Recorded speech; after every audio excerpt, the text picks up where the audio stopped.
Hello, everybody, and welcome to this episode of True Crime Time for Thursday, January the 23rd, 2025.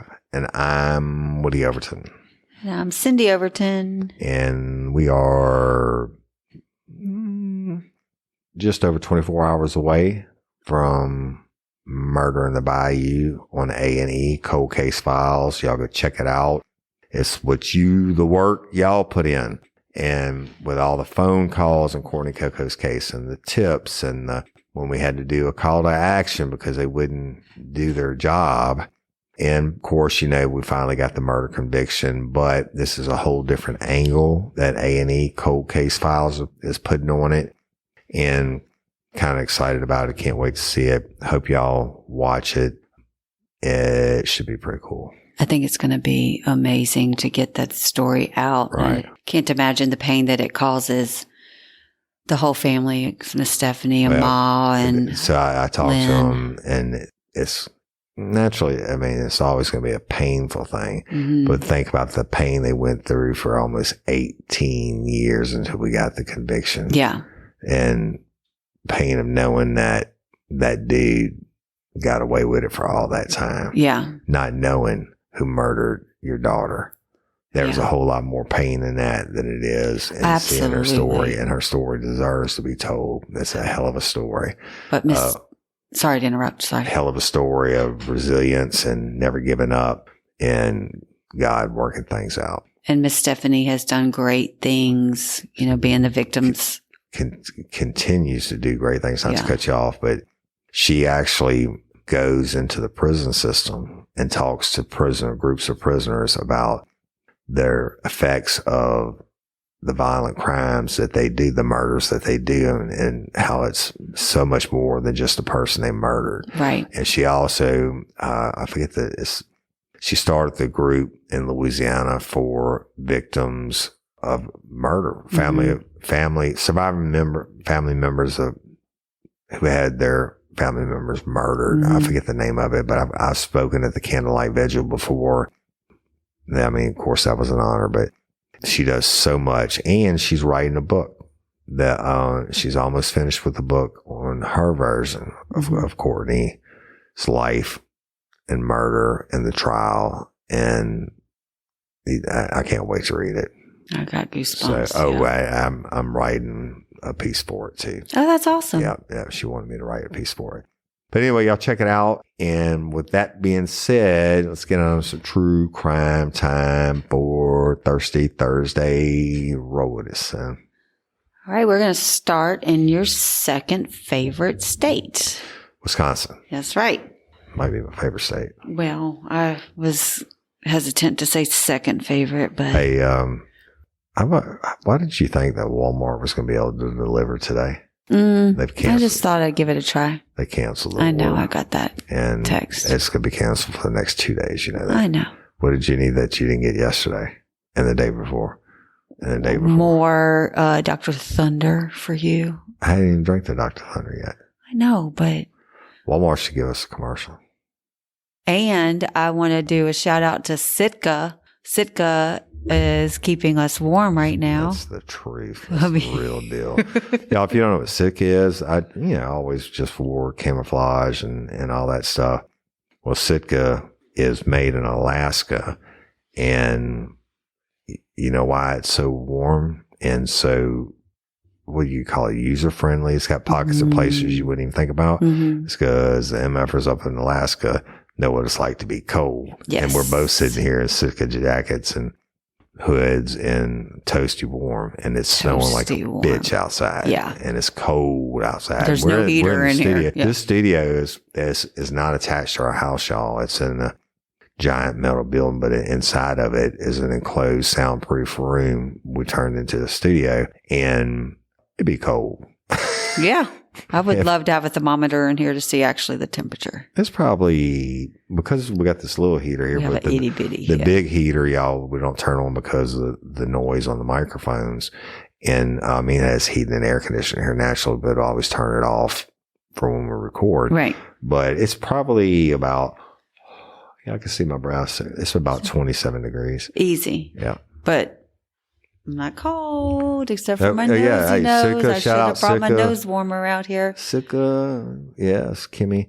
Sitka is the shit. Now, it's expensive, but you know why? Because it's worth it. So if you are a law enforcement officer or military, we actually got my Sitka on GovX app. Yeah, hey, you need to contact them and we'll do a commercial for them. Yeah, I actually am going to contact them. Yeah. So they let's have get down to some discounts. true crime time for Thursday. Recently in Wisconsin, as I told you, we were going to Wisconsin, a congressman's office was set on fire. Nice. You want Pretty to? sure that's going to bring the FBI in. Mm-hmm. Do you want to guess why it was set on fire? They backed Trump. TikTok was banned. Huh. Yeah. And they felt like that was... Hey, we got our almost 20,000 followers back. Yeah. Yeah. So. Yeah. A 19-year-old from Menasha was charged with arson following the fire. Is that MENOSHA? MENASHA. Yeah, I think that's pretty close to Shane though.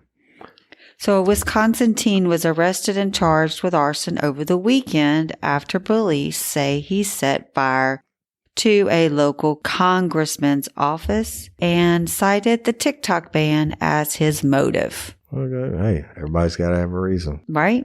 So around 1 a.m. local time on January 19th. He recorded it so he could put it on TikTok when it came back up. Maybe he put it on Instagram Reels. I don't know. TikTok be fucking your shit up there because I don't know if you remember that. There was a crash. I was going to Centerville and I came around a turn and I saw the shit everywhere and it was a crash and a car had hit an 18-wheeler and I just automatically picked up my shit and started recording. But I mean, you couldn't see anything. I was at a distance and then I heard people screaming and there was people in the car and I put my phone in my pocket and I ran up and the guy with the driver was dead. And the passenger was doing and they were just like, hey man, get out of the car. I'm like, motherfucker, he can't move. So I drug him out of the car and the car was on fire. But long and short of it, I got back to my feet had got cut up through my shoes, running through the glass, everything else. And I got back to my truck and I started to record the fire department was driving. The car was just like, boom, blew up. Yeah. And I put it on TikTok, like, you know, not to like sensationalize or anything. I don't know what I was thinking, but I put it on TikTok. They took that bitch down like 30 seconds because it had fire in it. Yeah. Yeah. So he probably couldn't get on TikTok anyway. Probably not. But I did notice this morning when I go in and add the commercial free, the subscribers for Apple podcast.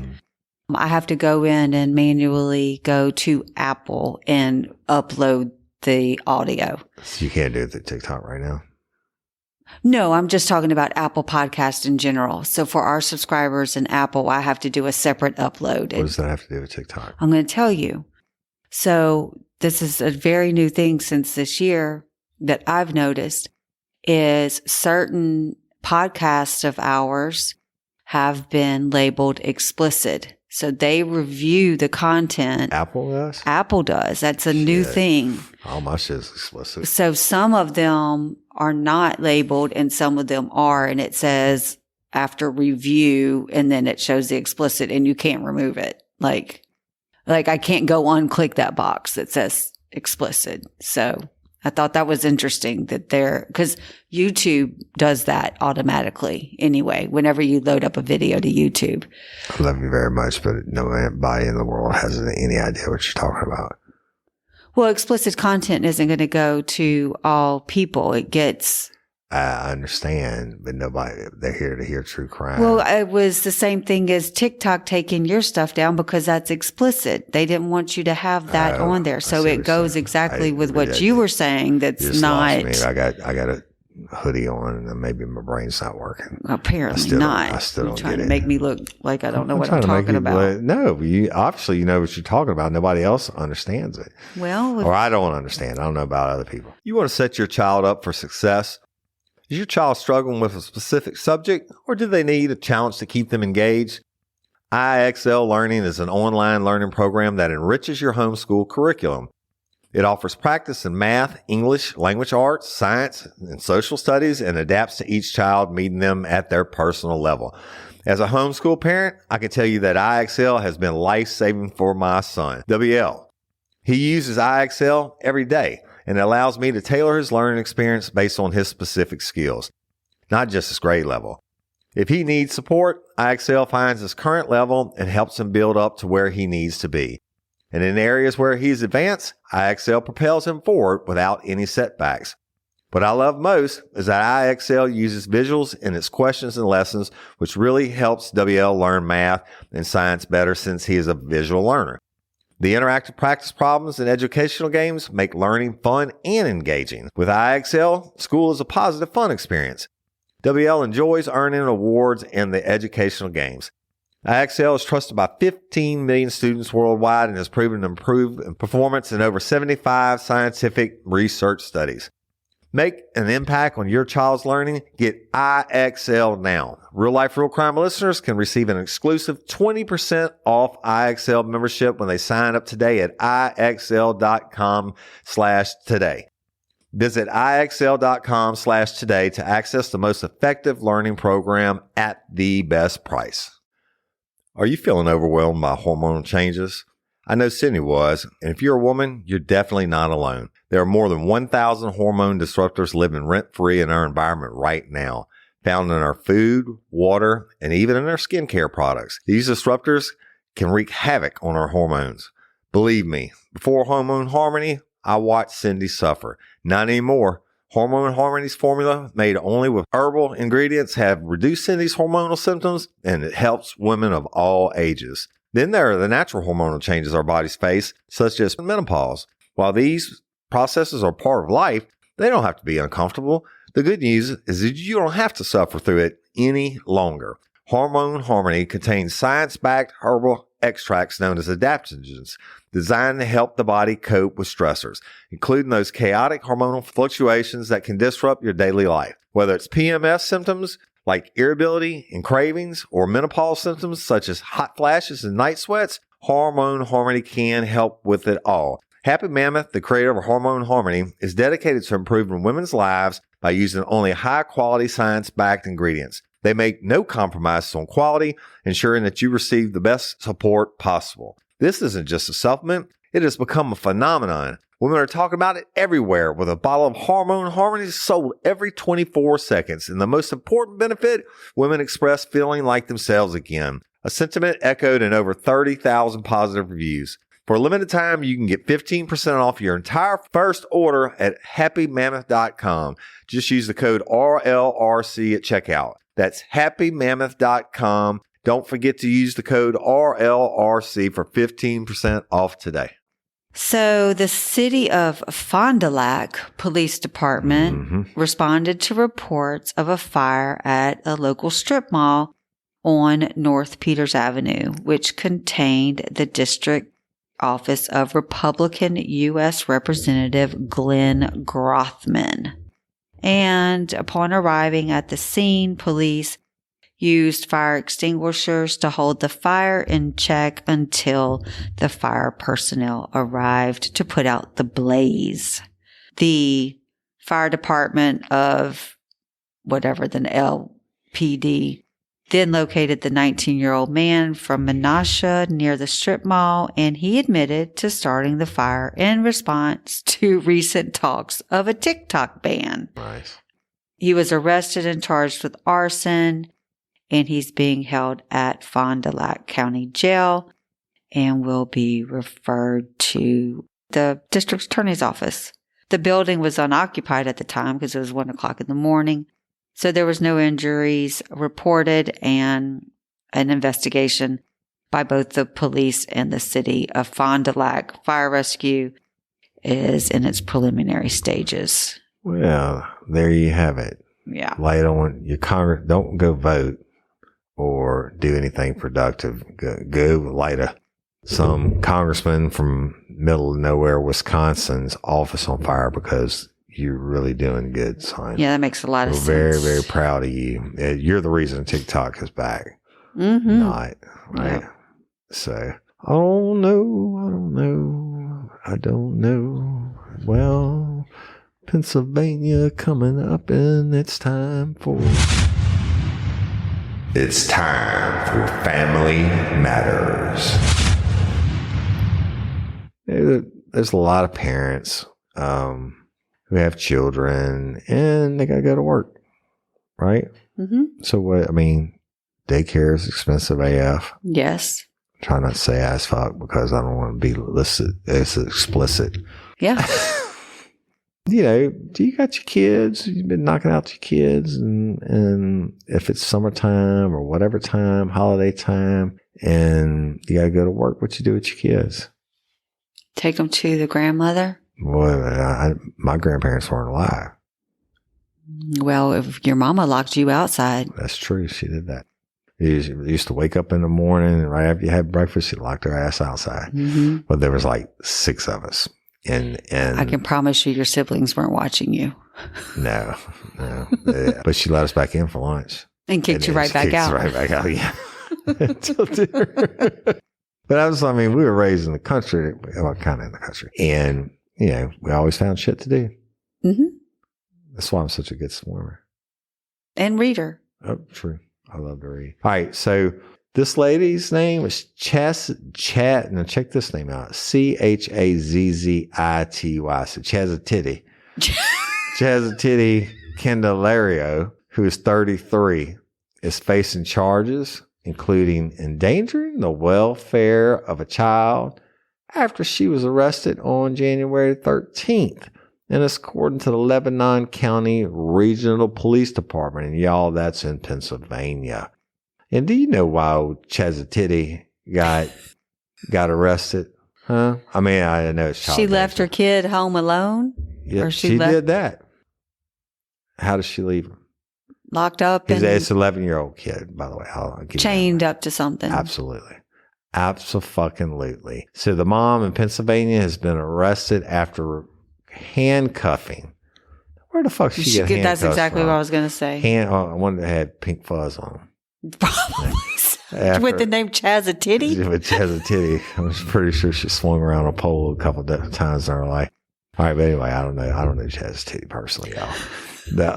But sounds like you do. She handcuffed her 11-year-old son to an oil tank. An oil tank? Oil tank. Up there it gets cold as fuck like it is here now. And a lot of them, instead of having, they burn oil in their heaters in the house.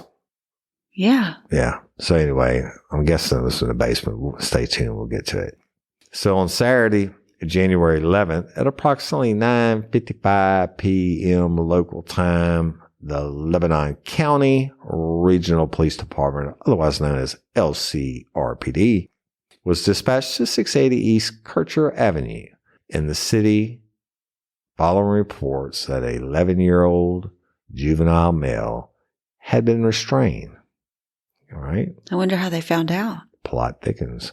Police identified the woman as Chazzitity Candelario, 33, who is now facing charges of endangering the welfare of a child, false imprisonment, and unlawful restraint. After she got arrested on Monday. So the investigation revealed the juvenile's mother, Chazzitity Candelario, had restrained the juvenile to an oil tank in the basement. I knew the basement was coming. Using handcuffs. I told y'all that. Here's Chazzitity. See her? She looks like a Chazzitity. Per the criminal complaint, Candelario told police she has had a hard time controlling her children while she's away at work. Mm-hmm. So then she admitted to officers that she did, in fact, handcuff her son to the oil tank. Now, the LCRPD had initially received a report regarding the child being chained to a bed in the home. That sounds like a whole different set of problems. Now, police said the boy was previously found handcuffed to the railing of a top bunk bed. Jeez. But the motherfucker's still in the home? Not the motherfucker. I don't understand. But the TV station said that the child had been tied to a post in the basement by his mom, but was able to free himself before accidentally handcuffing himself to the bed. You can't make this shit up. So WHTM report the suspect would handcuff the child to the leg of the fuel tank for up to 2 hours at a time in the basement. The suspect, that's Chestatity, y'all, admitted to locking her children in a small 3x8 utility room, as well as attaching them to the oil tank. This is what she told the cops. And Chestatity is currently being held in Lebanon County Prison, and she got a $100,000 bond, and the DA's office didn't say shit about it yet. And the LCRPD says they have no further info on Chestatity. Other than she's done it before, how do you keep your child after you've done that before? I mean, I'm pretty sure if I'm 11 years old, my mama had handcuffed me to my bed instead of sending me outside. Of course, we don't have basements in South Louisiana. I'm pretty sure if I was able to lift up the bed and get away, that I'm not going to go accidentally handcuff myself to something else. I mean, it's not his fault. He's 11. Yeah, I get it. What else has he suffered through? 11 years old, I was pretty bad.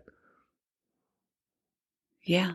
53 years old, 54 years old, you're pretty bad. I'll be 55 in like 2 weeks. I know. 55, still alive. 55, still alive. Barely can drive. Wow. Haven't seen any beehives. I'm contrived to finish this episode so that people don't have to listen to me drop a dime. Where'd you get make the a dime? Rhyme. All right. One little known talent of Woody's is breaking out a rap. And breakdancing. Well, and breakdancing. But, I mean, I could give you remember that kid in Chicago?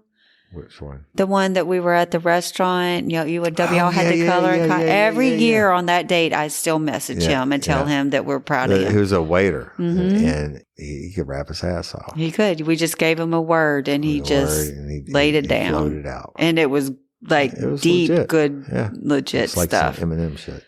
But you have that ability as well. The many talents that will never be used. You'll use them. We should do a TikTok, have a rap off. And then when they ban it again, that kid can come set our house on fire. And then we'll get his bad ass and handcuff him to bed like Chestatity. I was going to say, hopefully you don't handcuff yourself. We'll get Chestatity to handcuff him. Oh my gosh. All right, you go. I'm way thrown off now. Well, that's unusual. I mean, I'm usually thrown off anyway. Let's go across the pond. Oh, you want to do that? It's time for Worldwide Crime. Fancy a spot of tea? I like to drink tea. I know. I used to drink the fuck out of tea. I used to drink it. Well, you know, since I used to make it in high school. I drink like 2 pitchers a day. I'd make one in the morning and one in the evening. Sun tea. Lipton. You went through a sun tea phase, though. I did not. I never did sun tea unless you made it for me. No, you told me specifically. I boiled my tea, and it wasn't the sun. Later in life, you went through a sun tea phase. I must have been lying to you. You probably were lying. I have never took tea out and set it out in the sun. You told me you did. Well, sorry. You must have dreamed that. No, I promise you. You told me I can. If I told you I did, I lied. I never did a sun tea, whatever the fuck it's called. Then I got on the Gold Peak tea. You did thing for a couple of years, and now I'm not on tea anymore. But I like to. I had a point. When I was in high school, I didn't drink coffee, but I would drink a steaming cup of tea. Because we're going across the pond, right? And fancy spot of tea. I know. I follow. So I get that, and you get more caffeine out of a steaming cup of tea than coffee. Okay. All right. Proceed. What would you do if I took you to a Taylor Swift event A29S. What's that? Attempted suicide. Okay. Well, this man had the opposite. He decided he was going to kill a few people. Oh, fuck. I remember this story. They were doing like a Taylor Swift thing. Yeah. Mm-hmm. I don't get it.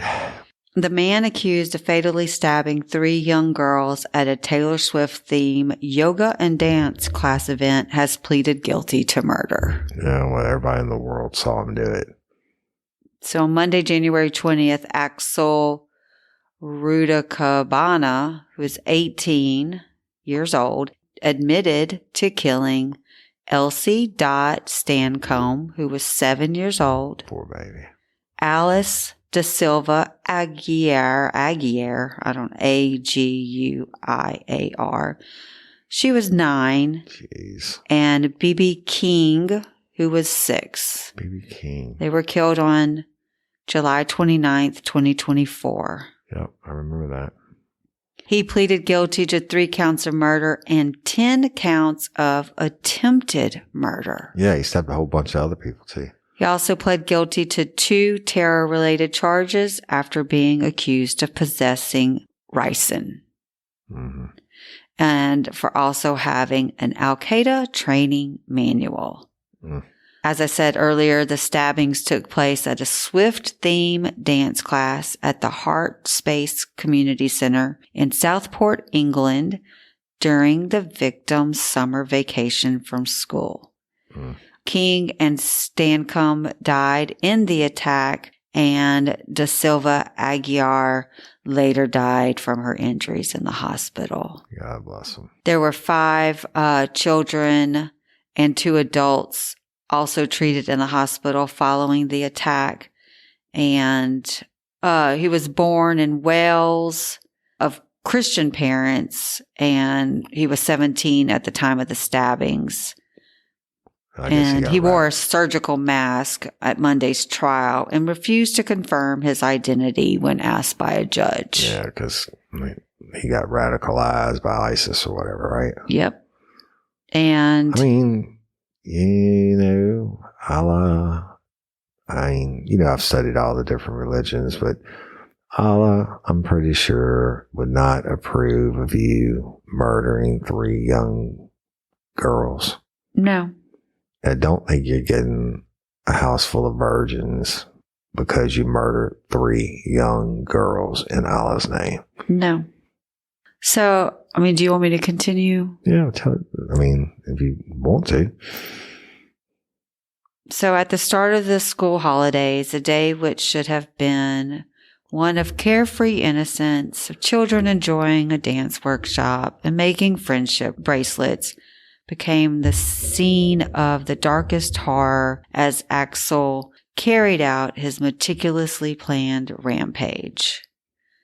He was a young man with a sickening and sustained interest in death and violence, and he showed no sign of remorse. The prosecution was determined to prove his guilt, and I am deeply grateful that today's plea has spared the families at the heart of the case the pain of having to relive their ordeal through a trial. Yeah. So thank goodness he did that.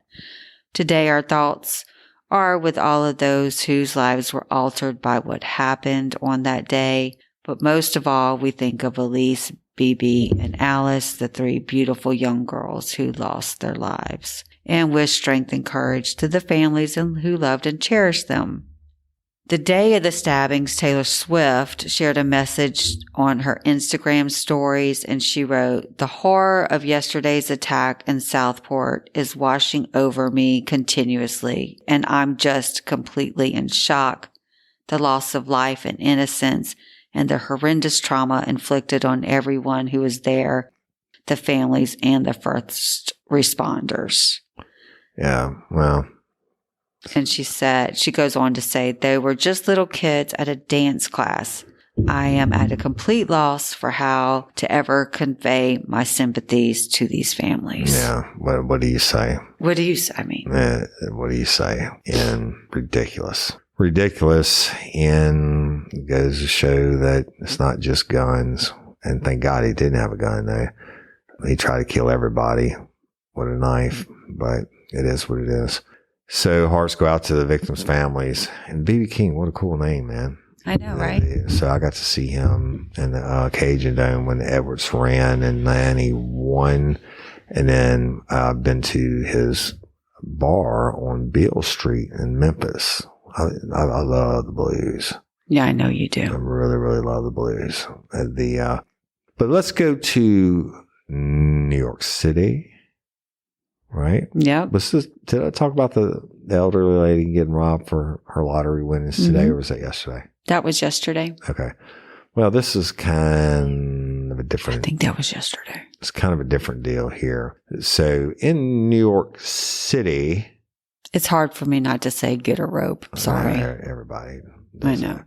Authorities are looking to arrest a robber, but he's no ordinary robber. You know, most people like that dude got the ladies $200. They just go up and snatch it. Yeah, that's like their living. Well, this dude haggles with his victims before he robs them. I mean, give me a 5, give me a 10, give me a 20. I mean, what? Exactly. So the thief who bargains with his victims over their property is being sought by the New York City Police Department. And they've given him a name. They calling him the Haggler after midnight, right? After nearly a dozen robberies have been committed on pawn people in Brooklyn and Queens, where he goes up to them and he negotiates with them before he robs them. This is true. This court NYPD. So they said a robber has struck multiple times in Brooklyn and Queens, targeting people as they return home. The news outlet stated in a video accompanying the release that the police said the suspect is armed with a knife and getting more violent with each attack. He also has specific targets of Hispanic males aged 20 to 40, all returning home after their afternoon shifts at work. Right? This could be classified as hate crime. But Deputy Chief John Mastronada told NBC4 New York, all the victims are Hispanic males. And what we have is one male, often not in the Batmobile. What do you think he's in? A Pinto. Nope. Is it a newer car? A Tesla. A moped. I was close with a Pinto. A Pinto's a truck. A Pinto's that old, I know, but I'm just saying a moped would be like a Pinto of cars, like the moped of motorcycles to a Pinto of cars. Yeah, I agree with you on that. Okay. So anyway, he rides up to him on his moped, and how fast does that go?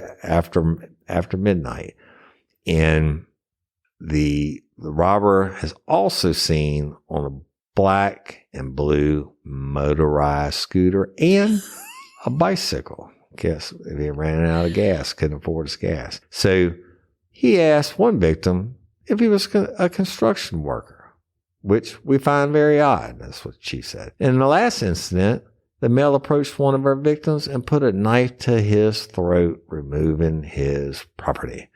Now, surveillance footage obtained by NBC4 New York shows the suspect to be a white male wearing a black hooded jacket with a white logo at the chest and a black baklava. Police have reported 11 robberies over the last couple months and shared the suspect negotiates with his victims in English and Spanish. Oh. He's bilingual. The NYPD's Crimes Against Persons Detection Unit is investigating the case. And they said the emotional trauma, the fear that it creates, and just innocent individuals going home from work being targeted, more bracing, more bold.